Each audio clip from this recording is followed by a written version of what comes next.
네, 우리 군이 첫 군사 정찰위성 발사를 성공시켰습니다. 북한 정찰위성 성능과는 차이가 엄청나게 나는 것으로 알려졌는데요.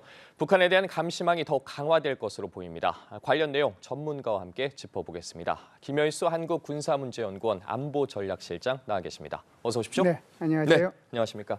자, 반가운 소식이 들려왔습니다. 어제 새벽이었죠. 네. 한국 첫 군사 정찰위성이 정상 궤도에 진입을 했습니다. 들어보니까 하루 두 번 한반도 상공을 지난다고 하더라고요. 구체적으로 어떤 임무를 수행하는지 먼저 짚고 넘어가 보죠. 네, 군사 정찰 위성이 미국의 반덴버거, 원래는 공군 기지인데 이제는 우주군 기지가 됐죠. 예. 거기에 이제 펠컨 9이라고 하는 그 발사체를 통해 가지고 우리 한국 정찰 위성 제1호가 탑재체가 돼서 이제 우주로 발사가 됐는데, 지금 말씀하신 것처럼 지상에 있는 데하고 전부 다 이 교신에 다 성공을 했어요. 예. 정상적으로 지금 우주 궤도를 돌고 있는 것으로 그렇게 확인이 되고 있습니다. 이번에 이제 발사한 것은 정찰 위성 제1호인데요. 여기에 이제 탑재되어 있는 것이 무엇인지가 중요하지 않아요. 예. 이제 크게 두 가지의 탑재체가 있는데, 그게 정찰 장비죠. 하나는 2호 장비고 하나는 IR 장비인데요. 2호 장비라고 하는 것은 광학 장비입니다. 이거는 낮에 아주 날씨가 좋을 때 아주 선명하게 찍을 수 있는 거고요. IR 장비라고 하는 것은 적외선 장비거든요. 주로 이제 이것은 햇빛이 없을 때 주로 밤에 이렇게 찍을 수 있는 장비입니다. 이 두 개가 이제 실려서 올라갔는데요. 예. 결국은 이 장비들이 할 수 있는 역할은 결국은 정찰 장비라고 하는 것 자체가 우리가 필요로 하는 곳에 영상을 획득하기 위한 목적이 있는 거잖아요.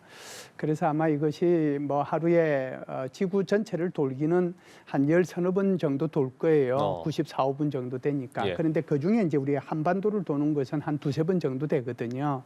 그렇게 돌면서 계속해서 우리 북한에 대한 전략 정보에 대한 어떤 정보를 획득하지 않겠는가. 그것이 이제 임무라고 봐야죠. 예, 다양한 역할을 할 것으로 기대가 되는데 국방부 관련해서 우리 정찰위성 1호기 성능 세계 5위 안에 들 정도로 뛰어나다고 밝혔거든요. 비교만 해봐도 뭐 지난달에 북한이 발사한 정찰위성과는 차이가 많이 난다고 하던데 그 정밀함이 어느 정도인지 궁금해요. 우리가 있는 건물이 지금 보이는 수준인 겁니까? 그렇죠. 예. 그런 정도가 되죠. 이제 일단 쉽게 말씀을 드리면, 북한 같은 경우에는 지금 쏘아 올린 것이 아마 3m 정도 될 겁니다. 그러면 3m라는 것을 어떻게 아느냐 하는 것이 이제 그 의문이 있을 수 있잖아요.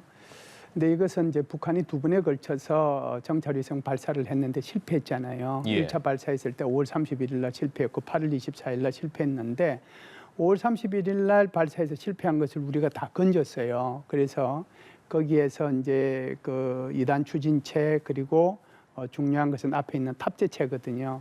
그래서 이것을 이제 우리 국방부에서 관할하는 연구소, 국방과학연구소죠. 여기서 이제 분석을 했는데, 예.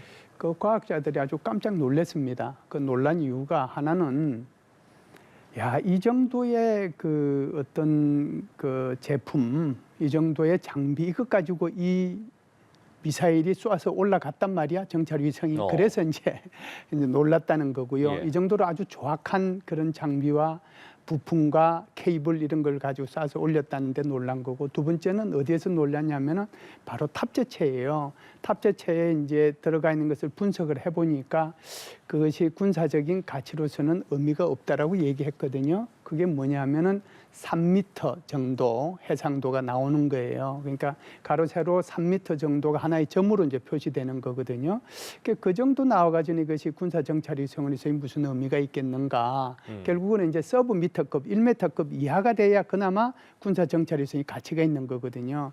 지금 질문하신 것처럼 한국의 정찰 위성이 세계 몇위 뭐 이 정도의 성능이라고 말씀하신 이유는, 우리가 이번에 쏘아 올린 것이 2호하고 IR이지만 그것이 이제 그 해상도가 어느 정도 되느냐면 30cm예요. 예. 가로 세로 30cm 정도가 하나의 픽셀로 나타나는 거니까 이것이 자동차인지 아닌지도 구분이 되고, 그리고 이것이 뭐 예를 들어서 현대 건지 뭐 그렇지 않으면 다른 종류의 어떤 자동차인지 그 정도도 구별할 수 있는 정도의 수준이거든요. 그러니까 북한은 지금 이제 3m, 3m인데 우리는 이제 30cm, 30cm니까 그걸 면적 단위로 따지면은 길이는 10배 차이지만 예.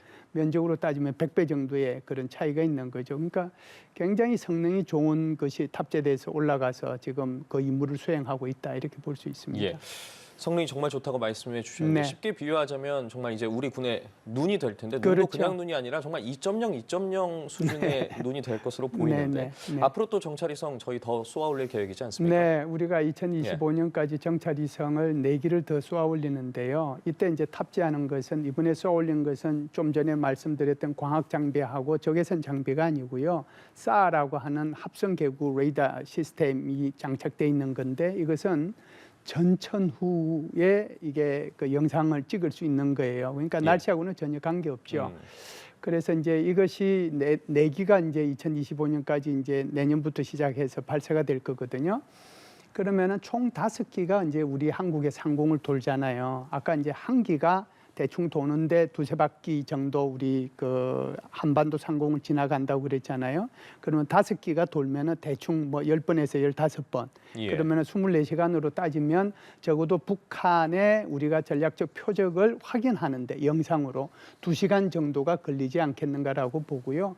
이것만 있는 것이 아니고 앞으로 이제 한국이 더 계획하고 있는 것은 소형 정찰위성을 쏠 거예요. 그러면은 지금 쏘아 올린 것이 약 800kg급의 중형 정찰 위성인데 그것이 이제 이렇게 돌고 있으면 2시간 단위로 이제 결국은 우리 한반도 상공을 방문하는 거잖아요. 그러면은 아니 물체가 움직이는 물체요. 움직이는 물체가 2시간 동안 가만히 있겠어요? 예를 들어서 북한의 무슨 핵 미사일이라든지 이런 것들이 2시간 동안 안 있거든요. 그렇다라고 하면은 여기에 이제 촘촘하게 소형 정찰 위성을 쏘아 올리게 되면 우리가 북한을 바라보는 것이 적어도 30분 정도 이내로 줄어들지 않겠느냐. 그럼 30분 이내면은 어지간한 것은 뭐 준비하고 그러는 사이에 우리는 이제 미리 그 영상 정보를 획득을 해서 필요한 조치를 취할 수 있거든요. 그렇게 되면은 이제 한국의 뭐라고 할까요? 그 안보를 위해서 또 눈을 통해 가지고 우리의 킬체의 능력을 훨씬 더 향상시킬 수 있는 수단을 갖게 될 수가 있는 것이죠. 예, 그러니까 이번 발사로 북한의 위협에 조금 더 여유 있게 좀 어떻게 보면 한 발 빠르게 대비할 수 있는 시간을 확보할 수 있다는 건데 북한 군사정찰 위성 이야기도 좀 해보도록 하겠습니다. 만리경 1호죠. 본격적으로 임무를 시작한 걸로 보이는데 위성으로 수집한 정보를 주요 군부대 등에 제공하겠다고 밝혔거든요. 네네. 그렇죠. 이제 북한도 지금 만리경 1호를 이제 지금 정상적으로 위성 궤도에 이제 돌리고 있는 거잖아요. 그것도 마찬가지예요. 이번에 우리가 쏘아 올린 정찰 위성 1호하고 거의 비슷한 궤도입니다. 태양 동기 궤도라고 그러는데 남극과 북극 사이를 이렇게 움직이는 거거든요. 그것도 결국은 12-13번이고 한반도 상공을 통과하는 거는 2-3번이에요. 지금은 이제 한 기를 이제 쏴서 올린 거잖아요. 북한도 우리와 똑같은 계획을 가지고 있습니다. 그래서 김정은 스스로가 올해 3월 달에 국가항공우주개발국 뭐 지금은 이제 이름이 좀 바뀌어가지고 국가항공우주기술총국으로 바뀌긴 했는데 여기를 방문해서 다량으로 쏘아 올려서 한국군에 대해서 그리고 일본 자위대에 대해서 그리고 태평양 상에 있는 미군에 대해서 실시간 정보를 획득을 하라고 지시를 했거든요. 그런 차원에서 보면은 북한도 올 연말에 그 소위 말하는 그 저기 위원회를 통해 가지고 아마 당 중앙위원회를 통해 가지고 내년도부터 이렇게 발사할 것들을 결정하지 않겠는가. 그렇게 보면 아마 한반도에서는 한국하고 북한 사이에서 우주 개발을 둘러싼 경쟁이 좀 치열하게 일어날 수도 있겠다 이런 생각은 합니다. 자, 말씀하신 것처럼 김정은 위원장도 내년에 또 정찰위성을 발사하겠다 이렇게 의지를 표명을 했거든요.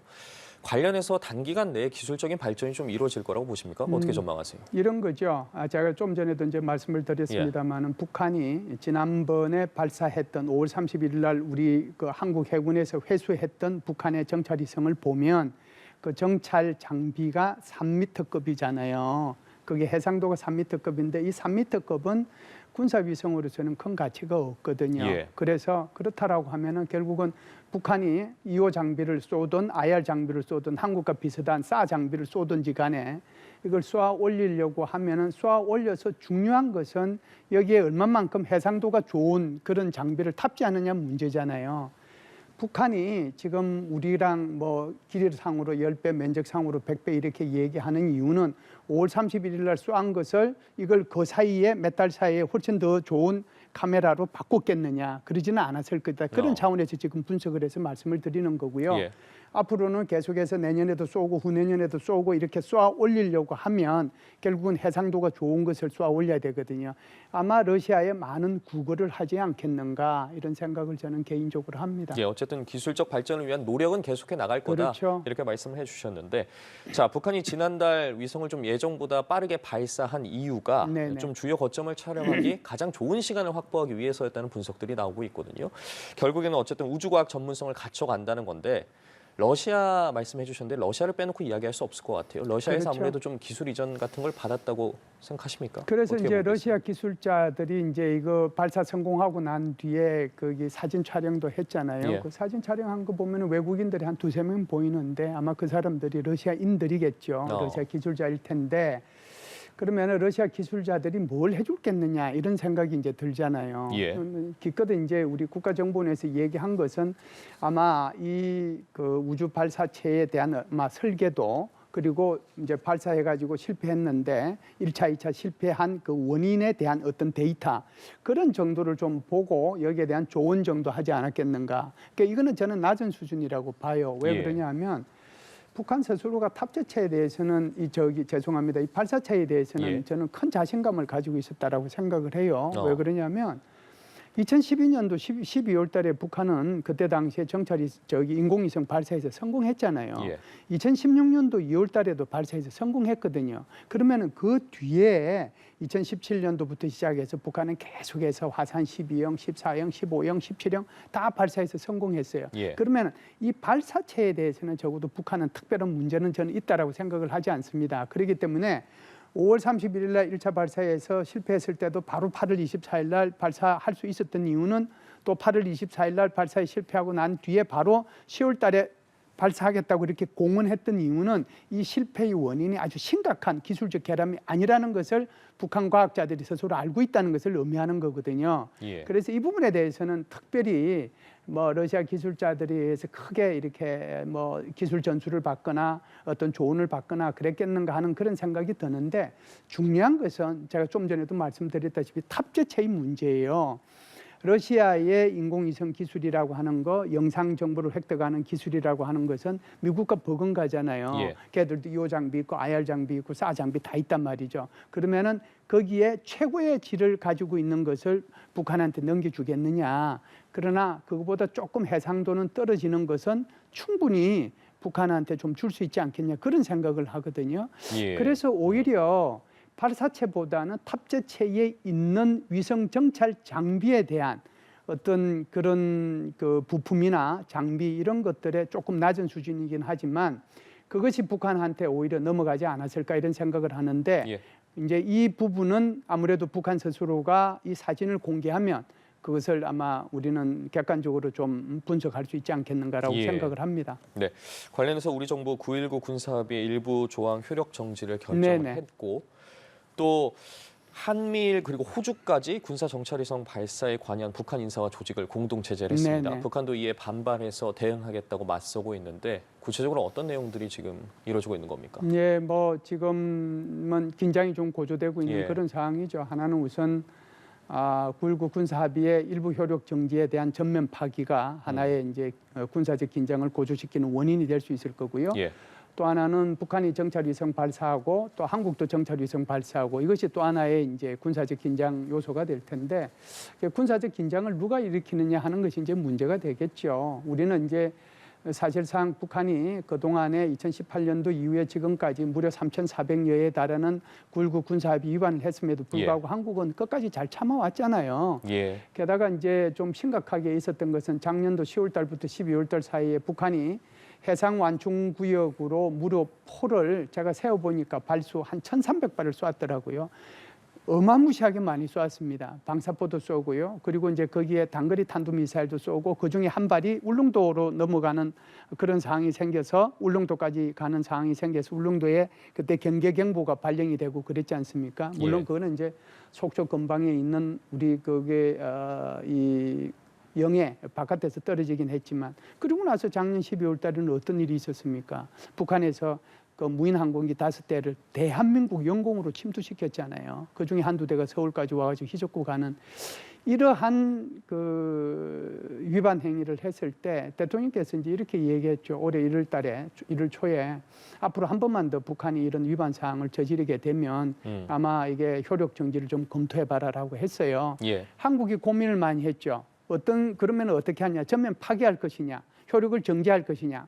북한이 무시하니까 그냥 우리도 무시할 것이냐? 여기에 대한 고민을 하다가 최종적으로 결론을 내린 것이 일부 효력을 정지시키자라고 이제 결론을 내린 거죠. 예. 그것이 이제 북한의 정찰 위성을 통해 가지고 북한은 한국의 정부를 훨씬 더 잘 볼 수 있는데 우리는 전선지대에 훨씬 더 많은 그 정찰 자산을 갖고 있음에도 불구하고 북한의 전선 지역에 있는 방사포나 포나 병력의 이동이나 이걸 실시간으로 우리는 보지 못함으로써 기습을 당할 수 있는 문제가 생기거든요. 예. 그래서 이제 일부 효력 정지를 이제 발표를 했는데 예. 북한은 이것을 이제 적반하장적으로 우리한테 그 책임을 뒤집어 씌우면서 전면 파기로 나갔단 말이죠. 그래서 이런 것들이 이제 전반적으로 좀 긴장을 고조시키는 원인이 될 수도 있다라고 생각을 하고요. 예. 그 원인의 책임은 북한이 스스로 책임을 져야 된다라고 생각을 합니다. 여기에 대해서 아마 또 우리 북한이 정찰위성을 발사했기 때문에 정찰위성 발사를 북한 스스로는 이게 국가 주권의 문제인데 왜 우리만 문제 삼느냐 이렇게 얘기하잖아요. 전 세계에서 정찰위성 어느 국가나 다 발사할 수 있습니다. 단 한 나라만 안 돼요. 그게 바로 북한인데 그 이유는 이 유엔 안전보장이사회에서 탄도탄 기술을 적용한 우주 발사체는 발사하지 못하도록 북한에 제재를 가한 게 있습니다. 예. 거기에 근거하기 때문에 이거는 국제법적으로 위법이에요. 그렇기 때문에 여기 차이가 나는 거고 그래서 이번에 발사했을 때 한국, 미국, 일본, 호주가 나서서 여기서 제재를 가한 거고 좀 특이한 것이 있다라고 하면 호주가 처음으로 여기에 한미일 대북 제재에 더해서 처음으로 여기에 같이 공동으로 제재에 참여하게 됐다라고 하는 것을 의미하는데 앞으로는 이제 이 대북 제재에 참여하는 그 국가들이 더 늘어날 수도 있다. 이것은 이제 그만큼 이제 우리의 연대가 강해지고 북한의 이런 정당성이 없다라고 예. 하는 것을 이제 뭐라고 할까요? 그 객관적으로 이렇게 입증하는 그런 형태로 나타나지 않겠는가라고 예. 봅니다. 어쨌든 관련해서 북한도 좀 대응 조치를 할 것으로 보이는데 앞으로의 대응 조치나 아니면 동향들 어떻게 전망해 볼 수 있을까요? 글쎄요, 짧게 짚어볼까요? 네, 북한이 이제 할 수 있는 것은 이제 빤하긴 해요. 뭐 이거는 우리 주권의 사항에 해당이 된다라고 이제 지속적으로 이제 선전하는 거고요. 예. 또 뭐 유엔에서도 이런 일이 있으면은 이거는 이제 주권에 해당이 되는 건데 왜 그러느냐? 우리는 절대로 가만히 안 있겠다. 이렇게 말폭탄을 이제 퍼붓는 정도 그런 정도 선에서 이루어지지 않겠는가라고 보고요. 이런 차원에서 이제 긴장이 높아질 수도 있는데 근본적으로는 이제 한국 남북 간의 관계라고 하는 것이 한반도 정전 체제가 그 핵심이 있기 때문에 예. 북한이 만일에 여기에 대해서 섣부른 생각을 하면 우리 한국 국방부는 적극 대응할 수 있는 모든 준비를 다 하고 있다라고 하는 것을 말씀드리고 싶습니다. 예, 알겠습니다. 우리 군의 첫 군사 정찰위성 발사와 관련해서 오늘 김열수 한국군사문제연구원 안보전략실장과 이야기 나눠봤습니다. 말씀 고맙습니다. 감사합니다.